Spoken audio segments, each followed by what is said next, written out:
Food is definitely an obsession.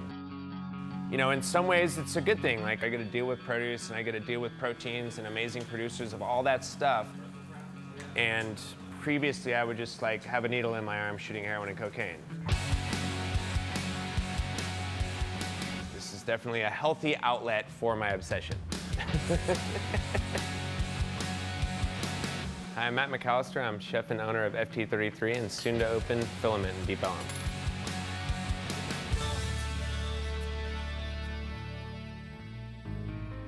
I grew up in Scottsdale, Arizona. Growing up was pretty normal. I have two older brothers, the baby of the family. I'm kind of the artsy one. I used to garden with my mom and cooked with her, and my dad's an engineer. It's kind of the sciencey, geeky, dorky aspect. Also falls into line with some of my stuff. You can definitely kind of see where those two crossed. I would go out and I would tend the garden and I would pick it myself and I would weed it and I would rototill it, clean up all the soil. I kind of kept to myself even growing up with my parents. Not necessarily a loner, I always had friends, but I kind of had my own agenda. Just cut this back. We use this mainly just all for garnish. We grow all around fennel and find the most peace, I think, when I'm either gardening or in the woods. I didn't really think about being a chef until I was 18 or 19.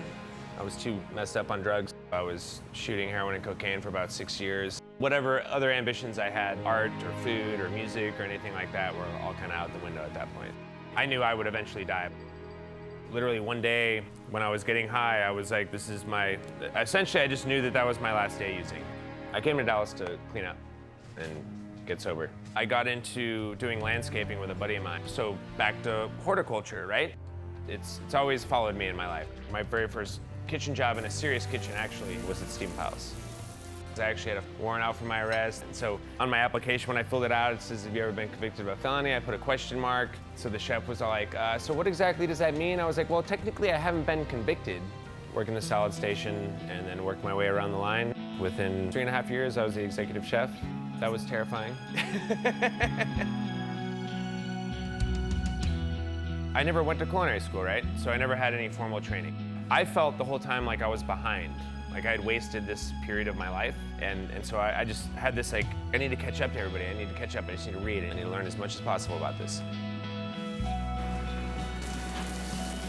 That was a crazy period of time. But at the end of the day, I didn't really like cooking Southwestern food. I mean, that's not my thing. FT was kind of my spearhead for finding my voice. As a chef, you want to start with like the most intense, greatest ingredient, but then I'm also trying to do regional cooking. I'm gonna have to introduce some stuff to him to make that happen. You get this like nuttiness, like almost like a hazelnut, and then it's like boom, pepper in your face. So we opened in the Design District in October of 2013. I had no clue what I was doing. Lots of risk. I mean, I have a $250,000 personal guarantee on my head with this restaurant. So if it fails, like I owe somebody a $250,000. I don't have a $250,000, so we'll see. You know, there's that. I mean, in the beginning, yeah, I wanted it to be the most progressive restaurant in the city and be pushing the boundaries, not just with food, but with our style of ambiance and our approach, but I wanted it to be fine dining. A lot of the stuff we do here, we try to stay regional. I could probably take a tomato and turn it into at least 100 things. That's a lot more interesting than just a tomato. The more little tricks and little things that you have that you can pull back on and pull into and bring into a dish, I think make food more interesting. You aren't gonna get this anywhere else, and that's what's special about it. We're also considered one of the best restaurants in Texas, I think. I mean, I've eaten all around Texas, and I think the food that we're putting out is on point with almost anywhere in the country with the style of food that we're doing. We just broke ground on Filament, opening in Deep Ellum, late October.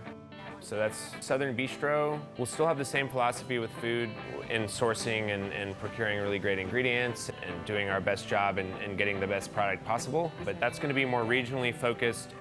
There's definitely a resurgence coming into Deep Ellum. There's so much history in that place, and the buildings have really great bones. I mean, I love the old kind of grittiness of it, and the wooden beams, and the energy there, and the foot traffic, and you know, an outside of a big city kind of feel. It's exciting. I'm super excited for Filament. Really respecting the ingredient, and really respecting the craft and, you know, the artisan or the farmer who produced it. That's more the philosophy and belief system that I think we're like looking at. I think we've definitely changed the scope and the idea of what dining can be here. I think we've broken a lot of barriers down that might have been up. It's good to see like an influence, and I'm not saying I'm the only influence, but I would like to think that I had a part in some of the stuff that's more progressive going on in Dallas with food. I would love to believe that we're helping to shape what the Dallas dining scene is and will become.